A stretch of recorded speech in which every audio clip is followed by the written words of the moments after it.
ओम नमः शिवाय। शिवजी सदा सहाय। ओम नमः शिवाय। गुरुजी सदा सहाय। वायव्य संहिता का अध्याय 2। ऋषियों का ब्रह्मा जी के पास जा उनकी स्तुति करके उनसे परम पुरुष के विषय में प्रश्न करना और ब्रह्मा जी का आनंद मग्न हो रुद्र कहकर उत्तर देना।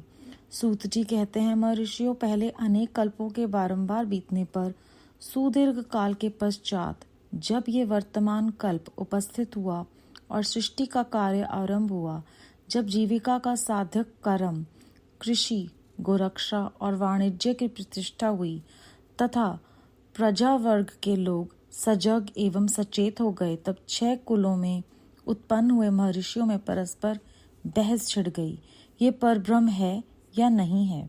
इस प्रकार उनमें महान विवाद होने लगा, किंतु परम तत्व का निरूपण अत्यंत कठिन होने के कारण उस समय वहां कुछ निश्चय न हो सका। तब वे सब लोग जगत सृष्टा अविनाशी ब्रह्मा जी का दर्शन करने के लिए उस स्थान पर गए जहाँ देवताओं और असुरों के मुख से अपनी स्तुति सुनते हुए भगवान ब्रह्मा विराजमान थे। देवताओं और दानवों से भरे हुए सुंदर रमणीय मेरु शिखर पर जहाँ सिद्ध और चारण परस्पर बातचीत करते हैं, यक्ष और गंधर्व सदा रहते हैं, विहंगों के समुदाय कलरव करते हैं, मणि और मूंगे जिसकी शोभा बढ़ाते हैं तथा निकुंज कंदराएं, छोटी गुफाएं और अनेकानेक निर्झर जिसे सुशोभित करते हैं। एक ब्रह्मवन नाम से प्रसिद्ध वन है, उसमें नाना प्रकार के वन्य पशु भरे हुए हैं।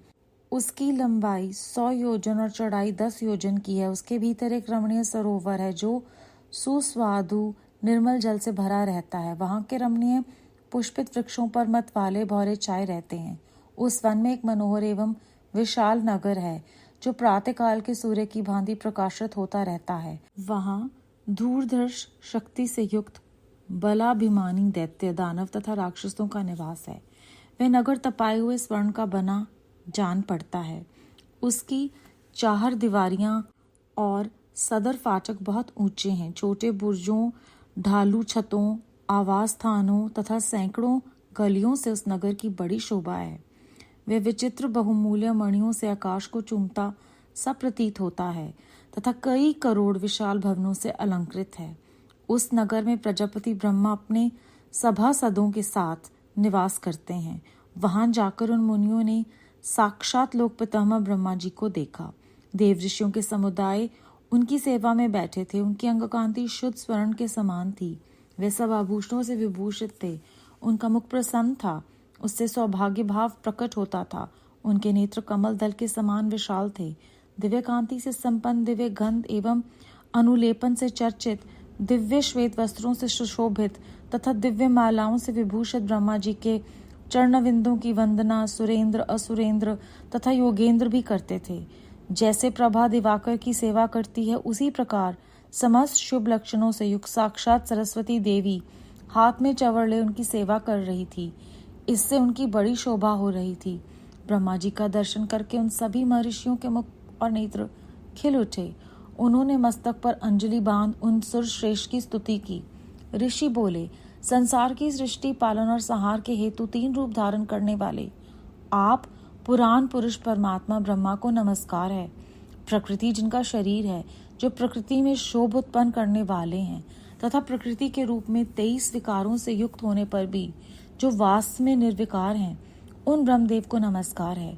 ब्रह्मांड जिनकी देह है, तो भी जो ब्रह्मांड के उदर में निवास करते हैं तथा वहां रहकर जिनके कार्य और करण सम्यक रूप से सिद्ध होते हैं, उन ब्रह्मा जी को नमस्कार है। जो सर्वलोक स्वरूप तथा समस्त लोकों के सृष्टा हैं, जो संपूर्ण जीवों का शरीर से संयोग और वियोग कराने में हेतु है, उन ब्रह्मा जी को नमस्कार है। नाथ पितामह, आपसे ही संपूर्ण जगत की सृष्टि, पालन और संहार होते हैं, तथापि माया से आवृत होने के कारण हम आपको नहीं जानते।